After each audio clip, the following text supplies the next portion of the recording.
This is a great moment for me tonight, this afternoon. Sê, ek weet ek praat nie baie nie, maar vandag wil ek 'n bietjie baie praat. It's an honor to be your father. In the absence of your brother, I know we would have liked to be here. But ek wil vir jou encourage vandag, my seun. Hou aan met die goeie werk. Moenie terugkyk in die lewe van die verlede nie. We're moving forward. This is new beginnings.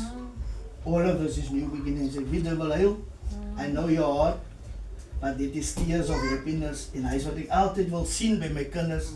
Tears of happiness and not tears of sadness. Want die Here sê, ons huil oor alles. Because die blydskap is groter as wat ons verloor het. Hallelujah. So I want to encourage my son today with Proverbs today. Proverbs 3. Do not forget my teachings and my commandments I've laid down for you, my son. Remember what they have taught you. No? Do not forget the love me and mommy and the family shower towards you. When the world wants to push you in the corner, when you feel alone, remember you have family who loves you. En vir almal wat dit is, vanmiddag wil ek kom dankie sê wat vir sê het ondersteun. Soos hy sê, hy praat nie baie nie.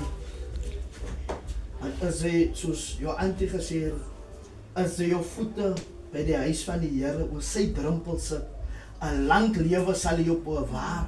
Prosperity will come your way.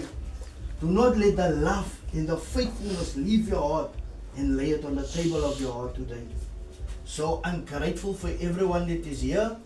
Never stop praying for Chad, even for his siblings and even for his cousins.